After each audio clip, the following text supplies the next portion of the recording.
Good afternoon, welcome to hello doctor. Doctor Sudheer దారా భారతదేశంలో plasma therapy వ్యవస్థాపకులు.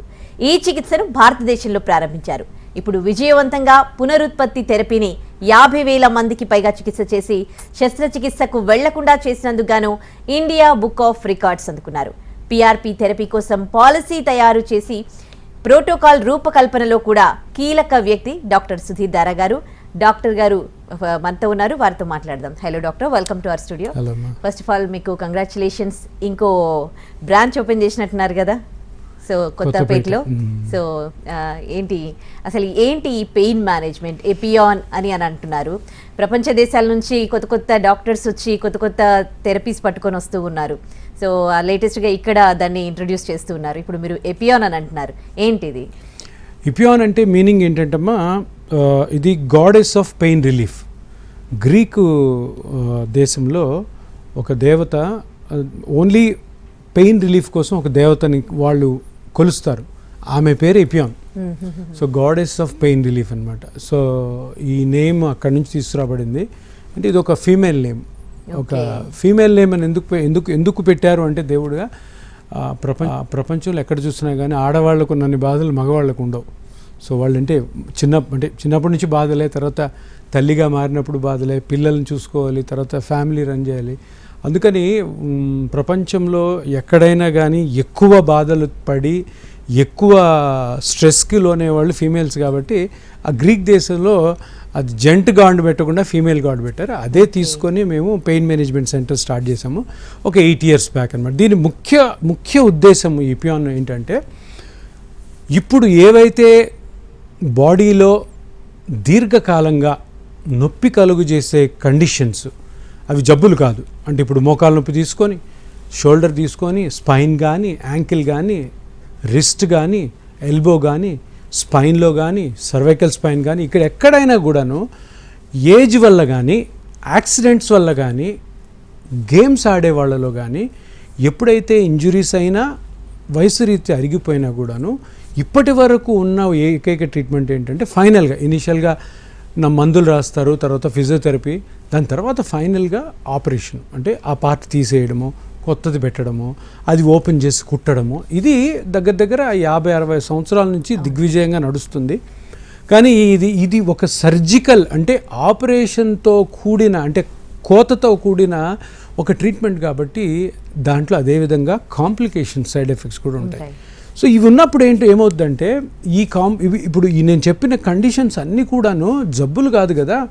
ఎందుకు అంత పెద్ద ఆపరేషన్స్ చేసుకొని, అంత పెద్ద ఆపరేషన్స్ వల్ల జరిగే కష్టాలు, కొంతమంది చనిపోవడం కూడా జరుగుతుంది, ఇన్ఫెక్షను, బ్లీడింగు, తర్వాత ఏ పార్ట్లో అయితే సర్జరీ చేశారో ఆ పార్ట్లో నొప్పి ఎంత ఇదో ఆ నొప్పి ఇంకా ఎక్కువ అవ్వడం, ఇవన్నీ దృష్టిలో తీసుకొని ఇప్పుడు మన ICMR కానీ, వరల్డ్ FDA కానీ కొత్త రీసెర్చ్ చేస్తూ వాళ్ళు ఫైనల్గా ఏమన్నారంటే, సర్జికల్ ఆప్షన్, అంటే ఆపరేషన్ మోకాళ్ళలో కానీ, షోల్డర్లో కానీ, ఎక్కడైనా కానీ కొన్ని కేసులు, అంటే 100 మందిలో ఒక 5 మందికే తప్పనిసరి తప్పితే మిగతా 95 మందికి అవసరమే లేదు. దీన్ని న్యాచురల్గానే మీ బాడీలో, మీ మోకాల్లో ఒకవేళ గుజ్జు జరిగిపోతే గుజ్జును మళ్ళీ ఇంప్రూవ్ చేయడము, షోల్డర్లో ఎక్కడైనా కండరం తెగిపోతే దాన్ని మళ్ళీ న్యాచురల్గానే పేషెంట్ యొక్క ఓన్ బ్లడ్తోనే, బ్లడ్లోని గ్రోత్ ఫ్యాక్టర్స్తోనే మళ్ళీ తిరిగి పునరుత్పత్తి చేయొచ్చు అని కొన్ని దశాబ్దాల కింద దానికి పర్మిషన్ ఇచ్చారు. అవి స్టార్ట్ అయిపోయినాయి. సో అదే కాన్సెప్ట్ని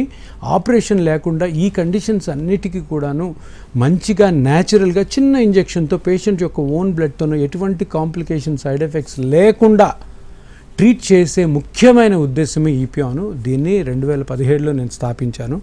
ఇప్పటికి మనకి 5 centers ఉన్నాయి. 3 హైదరాబాద్లో ఉన్నాయి, 1 బెంగళూరులోను, చెన్నైలోను. ఎప్పుడైనా కూడా ఒకటే ఉద్దేశం ఏంటంటే, దీర్ఘకాల నొప్పులకి, జాయింట్ నొప్పులకి ఆపరేషన్ అన్నది 100% అనివార్యం కాదు. ఏదో 5-6%లో తప్పను కాబట్టి కొంతమందికి చేయించుకుంటారు. మిగతా 95 మంది కూడా మోకాలు నొప్పి కానీ ఇతర ఏ నొప్పులతో కానీ బాధపడాల్సిన అవసరం లేదు.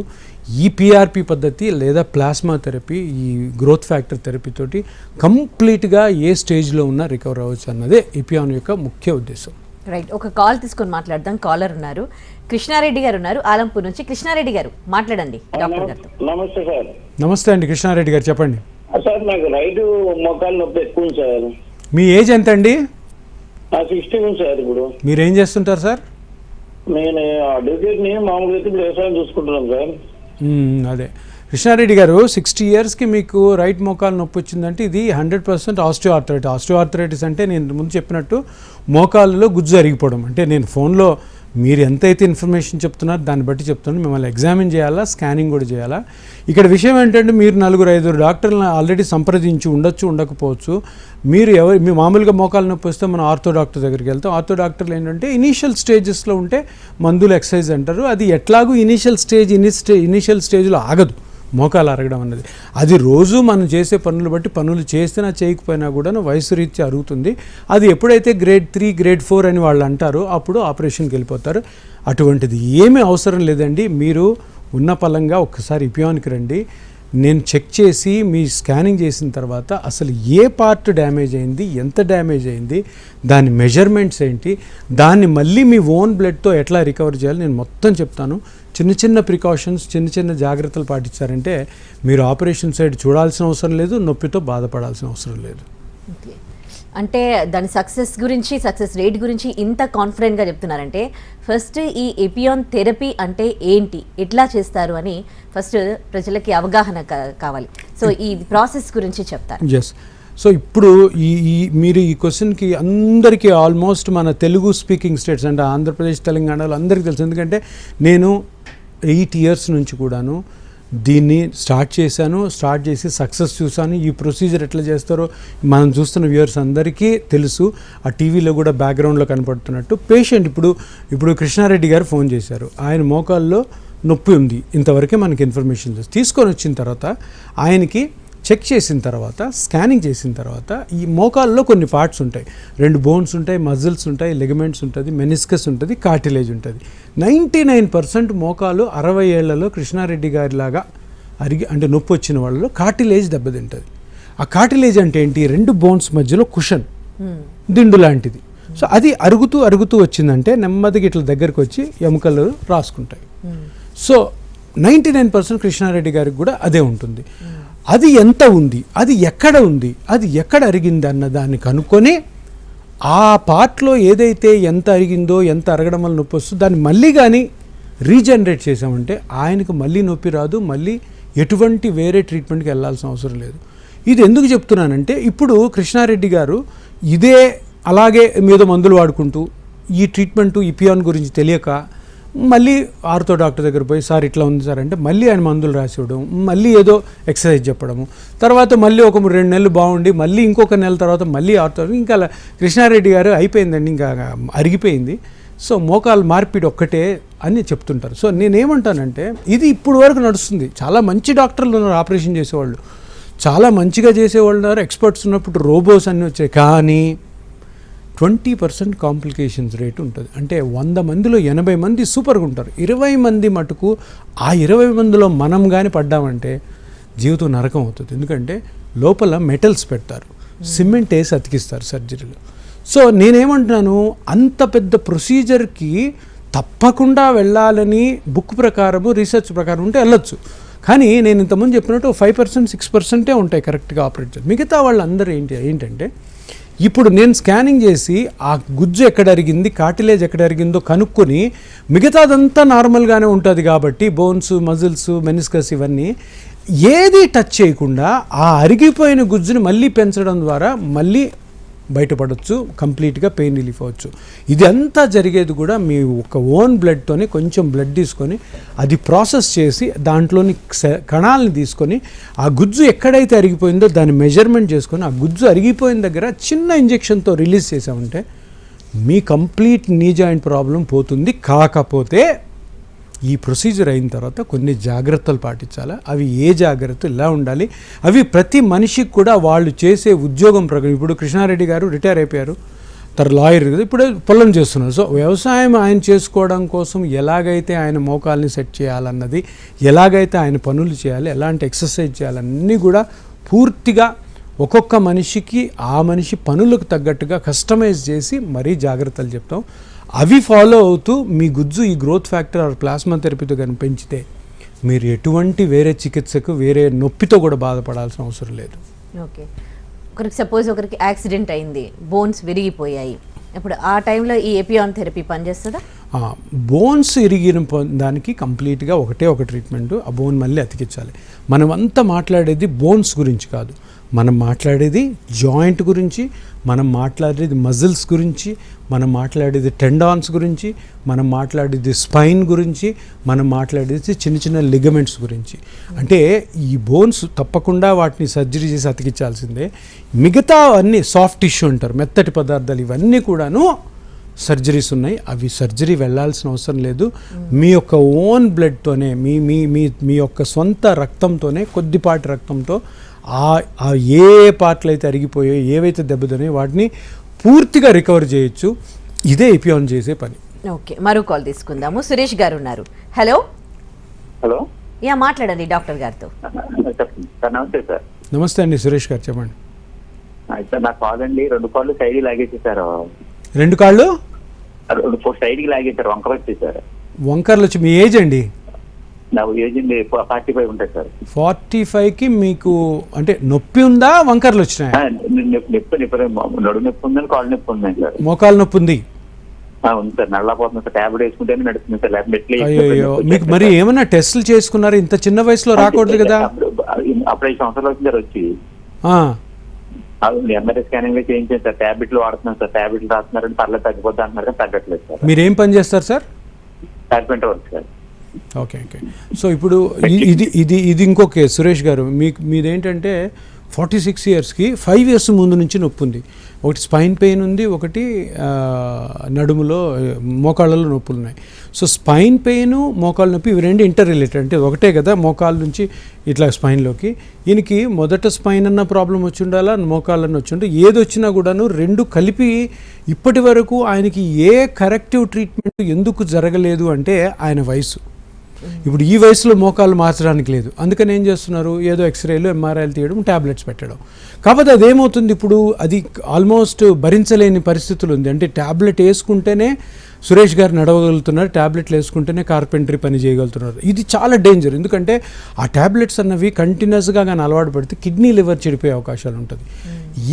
ఏ కండిషన్ అయినా కానీ బాడీలో ఒక పార్ట్లో నొప్పి వస్తుంది, ఒక పార్ట్ నొప్పి వస్తూ మనం పని చేసుకోలేకపోతున్నాం, ఒక పార్ట్లో నొప్పి వస్తూ కొన్ని ట్యాబ్లెట్స్ మీద మనం డిపెండ్ అయ్యి అడిక్ట్ అవుతున్నామంటే చాలా తప్పది. అసలు ఏం జరుగుతుంది లోపల అనేది కనిపెట్టాలి. మీరు ఒక్కసారి సురేష్ గారు రండి, ఎందుకంటే ఇప్పటివరకు మీరు కొంచెం రాంగ్ రూట్లో వెళ్ళారు. తప్పకుండా మీరు తీసుకున్న ఎక్స్రేలు, ఎంఆర్ఐలు తీసుకుని రండి. మీరు వచ్చిన తర్వాత ఇక్కడ కూడా మా హాస్పిటల్ స్కాన్ చేస్తాను. 46 ఇయర్స్లో మీకు సర్జికల్ విధానం లేదు కాబట్టి మీకు ఇప్పటివరకు ఏ కరెక్షన్ జరగలేదు, కానీ పిఆర్పి పద్ధతి ద్వారా మీరు కంప్లీట్గా రికవర్ అవుతారు. కానీ ఒక్కసారి విజిట్ చేయండి, నేను చూసిన తర్వాత ఇంకా మీకు మంచిగా ఎట్లా చేయాలో నేను మీకు చెప్తాను. ఓకే, కాకపోతే ఫస్ట్ మోకాళ్ళ నొప్పుల గురించి మాట్లాడుకుందాం. దానికి సంబంధించి ఈ ఎపియాన్ థెరపీ ఏ విధంగా పనిచేస్తుందని. ఇప్పుడు ఏజ్ గ్రూప్తో సంబంధం లేకుండా చిన్నపిల్లల నుంచి పెద్దవాళ్ళకు కూడా మోకాళ్ళ నొప్పులు కావచ్చు, ఆర్థరైటిస్, ఇలాంటివి చాలా వస్తూ ఉన్నాయి. సో అట్లాంటప్పుడు ఈ ఎపియాన్ థెరపీ ఏజ్ పైబడిన వాళ్ళకి, చిన్నపిల్లలకి, వీళ్ళకి కూడా చేయొచ్చా? ఒక ఇంజెక్షన్ ఇవ్వగానే ఇంకా వాళ్ళు కంప్లీట్గా నార్మల్ అయిపోతారా? సో ఇప్పుడు మీరు ఫస్ట్ అడిగిన క్వశ్చన్ ఏంటంటే ఏజ్. ఇది ఈ ట్రీట్మెంట్ మీరు ఆల్రెడీ మీరు ఆ వీడియోలో చూస్తే కానీ, లేదంటే నేను చెప్పిన మాటల ద్వారా పేషెంట్ యొక్క ఓన్ బ్లడ్తోనే ఆ డ్యామేజ్ అయిన పార్ట్ని మళ్ళీ కంప్లీట్గా రికవర్ చేయడం. అంటే పేషెంట్ యొక్క ఓన్ బ్లడ్డే కాబట్టి బయట నుంచి ఏ కెమికల్ ఏది వెళ్ళదు కాబట్టి చిన్న ఇంజెక్షన్తో ట్రీట్మెంట్ జరుగుతుంది కాబట్టి ఏ ఏజ్ అయినా చేయొచ్చు. మేము ఇపియాన్లో ఇప్పటి వరకు 15 సంవత్సరాలు చిన్నపిల్లలు బ్యాడ్మింటన్ ఆడుతూ, ఫుట్బాల్ ఆడుతూ దెబ్బలు తగిలితే నీ జాయింట్లను చూడండి, వాళ్ళకి ఏ ట్రీట్మెంట్ ఉంటే ఏముండదు. పాపం వాళ్ళు ఏం చేయాలి, వాళ్ళకి ఎంతో ఇష్టమైన గేమ్ని ఆపేసి మళ్ళీ స్కూల్కి వెళ్ళి చదువుకోవాల్సి వస్తుంది. చాలా మంచి ప్లేయర్స్, అంటే నేషనల్ ప్లేయర్స్, ఇంటర్నేషనల్ ప్లేయర్స్ అవ్వాల్సిన వాళ్ళలో 100కి 90 మందికి ఇంజురీస్ అయ్యి ఆగిపోతుంటాయి. సో వాళ్ళకు కూడా ఈ ట్రీట్మెంట్ చేసాం. వాళ్ళు మళ్ళీ కంప్లీట్గా రికవర్ అయ్యి మళ్ళీ కోర్టుకి ఎంటర్ అవుతారు, గేమ్ ఆడడానికి రెడీ అవుతారు. అంటే 15 ఇయర్స్ నుంచి మేము మ్యాక్సిమం చేసిన ఏజ్ 98, 100 ఇయర్స్ వరకు చేయలేదు, ఎవరు రాలేదు. 98 వాళ్ళు. నాకు 90 నుంచి 98 ఏజ్ ఉన్న పేషెంట్స్ దగ్గర 500 మంది ఉన్నారు. 500 అంటే 90 నుంచి 98 అందరూ బాగున్నారు. మళ్ళీ దీంట్లో 2-3 100 ఏళ్ళు కూడా దాటిపోయారు, ఎందుకంటే వాళ్ళకి నేను ట్రీట్మెంట్ చేసి 5 సంవత్సరాలు అయింది. వాళ్ళు 102, 103 ఉంటుంది. అప్పుడప్పుడు వస్తుంటారు, ఫోన్ చేస్తుంటారు. ఫోన్లు చేసి మాట్లాడుతుంటారు. సో ఏజ్ లిమిట్ అన్నదే లేదండి, ఎవరికన్నా చేయొచ్చు. క్రీడల్లో డ్యామేజ్ అయితే కానీ, రోడ్లో యాక్సిడెంట్ అయ్యడం వల్ల డ్యామేజ్ అయినా కూడాను వయసు రీత్యా ఆస్టియోఆర్థరైటిస్ అని ఏదైనా చేయొచ్చు. మీరు ఇంకొక క్వశ్చన్ అడిగారు, మంచి క్వశ్చన్. అదేంటంటే ఒక చిన్న ఇంజెక్షన్తోనే పోతుందా అని. ఒక్క చిన్న ఇంజెక్షన్తో పోదు. ఈ ఇంజెక్షన్తో పాటు చాలా చిన్న చిన్న మార్పులు చేర్పులు వాళ్ళ లైఫ్ స్టైల్లో. ఇంకొకటి, నేను కరెక్ట్గా ట్రీట్మెంట్ చేయాలి, కరెక్ట్ ఎక్విప్మెంట్ యూజ్ చేయాలి, కరెక్ట్ నీడిల్స్ యూజ్ చేయాలి, కరెక్ట్ క్యాట్రిడ్జెస్ యూజ్ చేయాలి, ప్లస్ దీంట్లో స్కిల్ ఉండాలి. ఇప్పుడు చాలామంది చేస్తున్నారు, సరైన ఎక్స్పీరియన్స్ లేని వాళ్ళు చేశారనుకోండి మీకు ఎఫెక్ట్ రాదు. ఈ ట్రీట్మెంట్ ఇంకా దాని గురించి చెడ్డగా మాట్లాడడం ఎక్కువ అవుతుంది. అందుకనే మీరు ఎప్పుడైనా కూడాను ఈ ట్రీట్మెంట్ తీసుకోవాలని అనుకున్నప్పుడు తప్పకుండా ఎవరికైతే ఎక్కువ ఎక్స్పీరియన్స్ ఉందో వాళ్ళ దగ్గరికి వెళ్ళి ట్రీట్మెంట్ తీసుకుంటే దీంట్లో చాలా మంచి ఫలితం దొరుకుతుంది. మీరు అన్నట్టు చిన్న ఇంజెక్షన్తో టకామని ఏదో మ్యాజిక్ లాగా రాదు. దాంట్లో ఎన్నో ప్రోటోకాల్స్ ఉంటాయి, దాంట్లో ఎన్నో జాగ్రత్తలు ఉంటాయి. ఎన్నో జాగ్రత్తలు నేను వహించాలి, జాగ్రత్తలు పేషెంట్కి చెప్పాలి. అప్పుడే ఇది ఒక మంచి ట్రీట్మెంట్ అవుతుంది. ఇప్పుడు అలా జరగడము ఇపియాన్లో స్టార్ట్ అయిపోయింది. మేము మోకాళ్ళ వరకే ఇప్పటి వరకు 55,000 కంటే ఎక్కువ ట్రీట్ చేస్తాం. 55,000 ఓన్లీ మోకాళ్ళు, షోల్డర్, స్పైన్, మిగతావన్నీ కలిపి ఇంకొక 50,000 ఉంటాయి.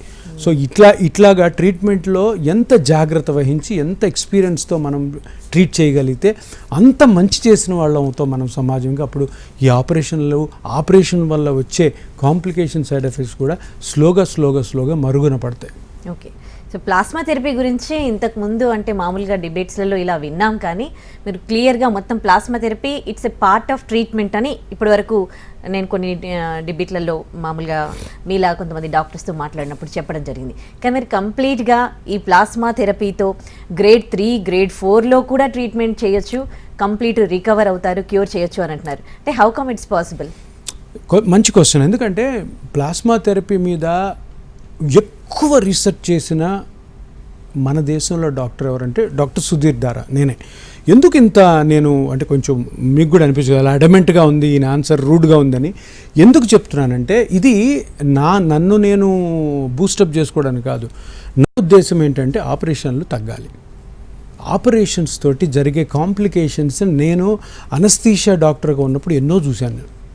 సో దానికి ఒక ప్రత్యామ్నాయ మార్గం ఉన్నప్పుడు మనము ఎందుకు దీన్ని ఉపయోగించి ప్రజలకు మంచి చేయకూడదు? చిన్న ఇంజెక్షన్తో ఏ కాంప్లికేషన్, 0 కాంప్లికేషన్. ఫస్ట్ సెకండ్ స్టేజ్లోనే అంటారు. ఎస్, ఇప్పుడు నెక్స్ట్ ఏంటంటే first, second, third, fourth, 6th, 7th ఎవరు చెప్పాలి మాట?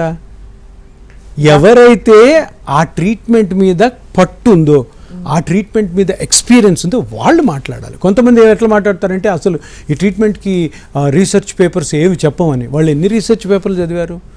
వాళ్ళు మీ పేషెంట్లు ఎవరైనా పోయి, ఇప్పుడు ఏ పేషెంట్ అన్నా కానమ్మా ఏ ఊరికన్నా పోయి సార్ ఇక్కడ ఇపియాన్లో డాక్టర్ సుధీర్ దారా గారు ఈ ట్రీట్మెంట్ ఇస్తున్నారు వెళ్ళొచ్చా అని ఒక ఆర్థోపెడిక్ డాక్టర్కి వెళ్తే అమ్మా ఇది పని చేయదంటారు. ఎందుకంటారు అంటే కొంచెం అభద్రతాభావము. ఇంకొకటి ఏంటంటే అరే మా ట్రీట్మెంట్లో మేము చేసే ట్రీట్మెంట్ వేరే వాళ్ళు తీసుకుంటారు. ఇందులో ఏమి లేదు అట్లాగా. ఇప్పుడు గ్రేడ్ 1, గ్రేడ్ 2లోనే పనిచేస్తుంది అని చెప్పడం అదేదో పాత సద్దికాలపు రీసెర్చ్ పేపర్స్. ఎప్పుడో 30 సంవత్సరాల క్రితము ఇది గ్రేడ్ 1, గ్రేడ్ 2లో పనిచేస్తుందని. మీరు రీసెర్చ్ కావాలనుకుంటే, మీకు రియల్గా దీని మీద కరెక్ట్ డేటా రావాలంటే ఏ డాక్టర్ నేను ఛాలెంజ్ చేసి చెప్తున్నారు, ఇపియాన్కి రండి. 50,000 PRP కేసులు నేను చూపిస్తాను. దాంట్లో సక్సెస్ రేట్ more than 85% అని నేను చూపిస్తాను. ఇంతకంటే రీసెర్చ్ ఎవరికి కావాలమ్మా? 50,000 ఇప్పటికి ఒక 55,000 అంటే ఎవ్రీడే 40-50 అవుతూ ఉంటాయి. 55,000 మందికి నేను పిఆర్పి చేసి నా దగ్గర సక్సెస్ రేట్ 85% కంటే ఎక్కువ ఉంది అంటే ఆ డేటా అంతా నా సర్వర్లో ఉందంటే ఇంతకంటే రీసెర్చ్ ఎవరికి కావాలి? అంటే ఎవరెవరికి కావాలో, ఎవరెవరు రీసెర్చ్ కావాలో, ఏ పేషెంట్కి కావాలి రీసెర్చ్, ఏ డాక్టర్కి కావాలి, వరల్డ్లో ఎక్కడైనా కానీ ఇన్ని కేసులు ఎవరు చేశారు ఎవరన్నా వచ్చి అడిగితే డేటా తీసిస్తాం. అండ్ టుడే నేను ఈ కేసుల్లో ఒక్క కేసు కూడా కాంప్లికేషన్ లేదు, చిన్న కేసు కూడా కాంప్లికేషన్ లేదు. మీరు ఏదైనా పెద్ద కార్పొరేట్ హాస్పిటల్కి పోయి మోకాల ఆపరేషన్స్ జరుగుతున్నప్పుడు ఎన్ని కాంప్లికేషన్స్ ఉంటాయి డేటా తీయండి. దీన్ని ప్రజల దగ్గర తీసిపోతే ఏది కావాలంటారు? సో గ్రేడ్ 1, గ్రేడ్ 2లోనే పనిచేస్తుంది అన్నది చాలా పాతకాలపు రీసెర్చ్. ఇప్పుడు నేను ఇంతకుముందు 55,000 కేసులు చేస్తున్నానని చెప్పాను కదా ఓన్లీ మోకాళ్ళే. దాంట్లో 53,000 కేసులు గ్రేడ్ 4 అంటే లాస్ట్ స్టేజ్వే. 53,000 కేసులు. ఎందుకంటే గ్రేడ్ 1 గ్రేడ్ 2లో ఎవరు డాక్టర్ దగ్గర పోరు. గ్రేడ్ 1 గ్రేడ్ 2లో కొంచెం నొప్పి ఉంటుంది. వాళ్ళు ఎందుకు వెళ్తారు డాక్టర్ దగ్గరికి? నాకేంటి మోకాలు నొప్పి, నెమ్మదికి పోతుందిలే, ఏదో 4 ట్యాబ్లెట్స్. గ్రేడ్ 3 గ్రేడ్ 4 వాళ్ళే డాక్టర్ దగ్గర. అందుకనే నేను ప్రాక్టీస్ పిఆర్పి స్టార్ట్ చేసినప్పుడు నాకు వచ్చే వాళ్ళందరూ గ్రేడ్ 3 గ్రేడ్ 4 వాళ్ళే. నేను ఇప్పుడు చెప్తున్నట్టు 55,000లో 53,000 మంది గ్రేడ్ 4 వాళ్ళే నా దగ్గర. ఈరోజు నేను ఒక 25-30 కేసులు చేశాను, దాంట్లో 22 మంది గ్రేడ్ 4 వాళ్ళే. సో గ్రేడ్ 4 వాళ్ళు వచ్చి వాళ్ళకి నేను ఈ ట్రీట్మెంట్ చేయడం ద్వారా వాళ్ళు మంచిగా అయిన తర్వాత నాకు ధైర్యం వచ్చింది. ఎస్, గ్రేడ్ 4 కూడా ఇది సూపర్గా పనిచేస్తుంది, నేనేం భయపడాల్సిన అవసరం లేదని నాకు ఎప్పుడో 6-7 సంవత్సరాల క్రితమే తెలిసింది. అది ఒక విషపూరితమైన ప్రచారం, ఎవరు నమ్మాల్సిన అవసరం లేదు. ఏ గ్రేడ్లో అయినా కానీ మీ మోకాలులో ఏ పార్ట్ అయితే డ్యామేజ్ అయిందో ఆ పార్ట్ని కరెక్ట్గా కనుక్కొని కరెక్ట్ అయిన పద్ధతిలో ఎక్స్పీరియన్స్ హ్యాండ్స్లో ఈ పిఆర్పి పద్ధతి ద్వారా మీకు చికిత్స చేస్తే ఎక్సలెంట్ రిజల్ట్ వస్తుంది. చిన్న చిన్న జాగ్రత్తలు ఉంటాయి, అవి పాటించాలి. వేరే ఎటువంటి చికిత్సకు కూడా మీరు తొంగి చూడాల్సిన అవసరం కూడా లేదు. అసలు ఎంతవరకు అవగాహన ఉంది ఈ ట్రీట్మెంట్కి సంబంధించి? ఎందుకు వందల సర్జరీస్, నాకు తెలిసి ఇవాళ కూడా కొన్ని వందల సర్జరీస్, ఇప్పటివరకు కొన్ని వేల సర్జరీలు అయిపోయి ఉంటాయి.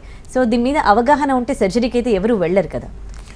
అదే ఇప్పుడు అవగాహన అంటే, ఇప్పుడు అమ్మ ఎలా ఉంటుందంటే, ఈ సర్జికల్ అంటే మోకాళ్ళ మీద కానీ షోల్డర్ మీద స్పైన్ కానీ సర్జరీ జరగడం అనేది దగ్గర వరల్డ్లోనే 70 కంట్రీస్లో ఇది నడుస్తుంది. 100కి 30 కంట్రీస్లో ఈ ట్రీట్మెంట్స్ వేరే ఉన్నాయి, వాళ్ళ డిఫరెంట్ ట్రీట్మెంట్స్. 70% ఆఫ్ ద కంట్రీస్లో సర్జరీ అని అది కంప్లీట్గా అది మొత్తం స్ప్రెడ్ అయిపోయింది. ఇది ఎందుకంటే డిసీజ్ కాదు కాబట్టి ఇంత పెద్ద సర్జరీ ఎందుకు జరగాలన్న రీసెర్చ్ కూడా దీంతో పాటు జరుగుతుంది. సో ఇది అవగాహనలో ఎందుకు రాలేదంటే, ఇప్పుడు సర్జికల్ ఇష్యూస్ అన్నవి ఏంటంటే, ఇది అందరూ ఇప్పుడు orthopaedics post graduation, spine surgery post గ్రాడ్యుయేషన్లో వెళ్ళగానే వాళ్ళకి సర్జరీసే నేర్పిస్తారు. సో వాళ్ళ డాక్టర్స్ మైండ్ సెట్ అంతా కూడా సర్జరీ చేయాలి, సర్జరీలోనే పేషెంట్ని బాగా అంటే వాళ్ళ థాట్ ప్రాసెస్, వాళ్ళ థింకింగ్ అంతా కూడాను ప్రతి కేసు కూడా సర్జికల్ టెక్నికే బెస్ట్ టెక్నిక్ అని నమ్మే బ్రెయిన్స్ అన్నమాట ఈ డాక్టర్స్ అందరూ సర్జరీ చేసేవి. ఇప్పుడు దీన్ని మనము ఛాలెంజ్ చేసి తీసుకురావాలంటే ఇది ఒక పెద్ద యజ్ఞం. ఆ యజ్ఞంలో ఆల్మోస్ట్ సక్సెస్ అయ్యాం మనం ఇపియాన్ డాక్టర్స్. ఎందుకు అంటే కొంచెం మొండిగా ఉన్నాము. ఇనిషియల్ డేస్లో చాలా కష్టాలు వచ్చాయి, చాలామంది కామెంట్ చేయడము, ఇప్పుడు కూడా కామెంట్ చేస్తారు. కొంతమంది పేషెంట్లు పంపించి మమ్మల్ని ఇబ్బంది పెట్టాలని ట్రై చేస్తారు. కానీ దీంట్లో ఉన్న బ్యూటీ ఏంటంటే, ఈ పేషెంట్స్లో ఎప్పుడైనా చిన్న నొప్పి తగ్గకపోవచ్చు కానీ కాంప్లికేషన్ మటుకు ఎవరికి కాలేదు. సో ఎవరు ఏ పేషెంట్ కూడాను అన్హ్యాపీగా ఉండరు, వస్తారు. ఇప్పుడు 85% అన్నాను నేను, అంటే 100లో 15 మందికి నొప్పి తగ్గదు, వాళ్ళు మాతోనే ఉంటారు, ఎక్కడికి పోరు. ఎందుకు? ఈ 100 మంది కూడాను ఆపరేషన్ ఇష్టం లేదు కాబట్టే మన దగ్గరకు వస్తారు. కాబట్టి వాళ్ళని మన దగ్గర పెట్టుకుంటాం, వాళ్ళని మా పేషెంట్కి పెట్టుకుంటాం. తప్పకుండా వాళ్ళకి ఎంతవరకు అయితే నొప్పి తగ్గుతుందో అంతవరకు కూడా తప్పకుండా మేమే ట్రీట్ చేస్తాం. ఎందుకంటే మాకు తెలుసు ఎట్లా చేయాలో. ఇప్పుడు కొంతమంది డాక్టర్లు, అమ్మ నేను ఆపరేషన్ చేశాను, ఆపరేషన్ చేసిన తర్వాత నీకు నొప్పి వచ్చింది, కానీ నేను వేసిన ఇంప్లాంట్స్ అన్నీ చాలా బాగున్నాయి, ఇంకంతకంటే నేనేం చేయలేనమ్మా అంటారు. చాలామంది మేము చూసింటాం. ఇపియాన్లో అటువంటి మాటే వినపడదు, మా డాక్టర్స్లో అటువంటి మాట వినపడదు. ఎందుకంటే మాకు తెలుసు ఏం జరుగుతుందో. మళ్ళీ నొప్పితే ఎవరైనా వచ్చారనుకోండి, మళ్ళీ స్కాన్ చేస్తాం. స్కాన్ చేయగానే మీకు స్కానింగ్లో అర్థమైపోతుంది, ఓహో ఈ పార్ట్ ఇంత రికవర్ అయింది, ఇంకా రికవర్ కాలే, లేదంటే కొత్త పార్ట్ రికవర్ అయింది, దానికి మళ్ళీ ప్లాస్మా థెరపీ చేసుకోండి. నష్టపోయేదేంది? ఒకసారి పేషెంట్ మా దగ్గరకు వచ్చిన తర్వాత ఆ నెక్స్ట్ సెకండ్ థర్డ్ ఎప్పుడైనా ఇబ్బందులు వస్తే కూడా ఎటువంటి ఛార్జ్ చేయకుండా ఫ్రీగా చేసి పంపిస్తాం. ఎందుకంటే మనల్ని నమ్మి ఈ పేషెంట్ వచ్చారు, సర్జరీ వద్దనుకొని వచ్చారు కాబట్టి తప్పకుండా వాళ్ళకి తోడుగా ఉంటాము. మా ఆఖరి శ్వాస దాకా తప్పకుండా పేషెంట్కి నొప్పి తగ్గించే ప్రయత్నంలోనే ఉంటాము, ఎటువంటి కాంప్లికేషన్స్ లేకుండా. ఫైనల్గా ఇంకో క్వశ్చన్ అండి, ఒకవేళ ఇప్పటివరకు సర్జరీ చేయించుకున్న వాళ్ళు ఉన్నారనుకోండి, ఏదో యాక్సిడెంట్ వాళ్ళు లేకపోతే ఏజ్ పైబడు, వాళ్ళకి ఇప్పుడు పిఆర్పి ట్రీట్మెంట్ అనేది పనిచేస్తుందా? ఏమైనా కాంప్లికేషన్స్ వస్తే? ఇప్పుడు ఒకటి మీరు అడిగింది ఏంటంటే, ఆల్రెడీ సర్జరీ అయి ఉంటే, ఆల్రెడీ సర్జరీ అయిన వాళ్ళు ఇది మంచిది. ఇప్పుడు ఆల్రెడీ ఆపరేషన్ అయిపోయింది, మోకాలు మార్పిడి అయిపోయింది, మీకు మెటల్స్ పెట్టారు, అన్నీ బాగున్నాయి, ఎక్స్రే చూస్తే మంచిగా ఉంది, కానీ నొప్పి తగ్గదు. సో నొప్పి తగ్గకపోవడం వల్ల మీరు డాక్టర్ గారి దగ్గరికి వెళ్తే ఆయన ఏమనుకుంటారు, అంతా బాగానే ఉంది, బాగా సెట్ చేసాము, బాగా అన్నీ ఉన్నాయని, కానీ పెయిన్ వస్తుంటుంది. అగైన్ ఇటువంటి పేషెంట్స్లో మళ్ళీ క్షుణ్ణంగా కానీ ఎగ్జామిన్ చేసి మళ్ళీ కానీ మనం స్కాన్ చేస్తే ఎక్కడో ఒక పార్ట్ ఒకటి డ్యామేజ్ అయి ఉంటుంది. ఆ పార్ట్ని సర్జరీ చేయలేము. ఆ పార్ట్ని కనుక్కొని దాన్ని మెజర్ చేసుకొని దానికి ప్లాస్మా థెరపీ చేయడం ద్వారా కూడా మంచి రిజల్ట్ వస్తుంది. ఆ నొప్పి నుంచి వాళ్ళు బయటపడతారు. చాలామంది వస్తారు, రోజుకు 1-2 patient already knee replacement, shoulder replacement, spines replacement అయిన వాళ్ళు వస్తారు. సో తప్పకుండా చేయొచ్చు. మీరు మంచి క్వశ్చన్ అడిగారు, మంచి క్వశ్చన్. సో ప్లాస్మా థెరపీ అన్నది ఆపరేషన్ అయిపోయిన పేషెంట్స్ కూడాను ఇన్ కేస్ వాళ్ళతో కరెక్ట్గా స్కానింగ్లో కానీ కనిపెట్టగలిగామంటే తప్పకుండా రికవర్ అయ్యి మళ్ళీ నార్మల్ లైఫ్ లీడ్ చేస్తారు. ఇది చాలా చేసాం, చాలా ఎక్స్పీరియన్స్. ఎందుకంటే మీరు ఒకసారి సర్జరీ అయినాక అందరూ డిప్రెషన్లోకి పోతారు. ఏంటి నా నొప్పి తగ్గలేదని డాక్టర్ దగ్గరికి 2-3 సార్లు వెళ్తారు. తర్వాత వెళ్ళబుద్ధి కాదు. వాళ్ళు కూడా డాక్టర్స్ అమ్మ బాగానే ఉందమ్మా, ఇంకా అంతే, మరి ఇంకా నేను చేయగలిగింది చేశాను అంటారు. ఏం అవసరం లేదు. మీరు అందరూ ఎవరెవరైతే మీకు నొప్పి ఉందో ఆపరేషన్ జరిగిన తర్వాత తప్పకుండా విజిట్ చేయండి. మీకు మంచి రెస్పాన్స్, మంచి రిజల్ట్ దొరుకుతుంది. Right, thank you so much Sudheer దారా గారు, మాకు ప్లాస్మా థెరపీ గురించి అవగాహన కల్పించారు. Thank you viewers. Thank you very much అమ్మా. నమస్కారం. నమస్తే. ఇది ఇవాల్టి hello doctor. Stay tune to NTV.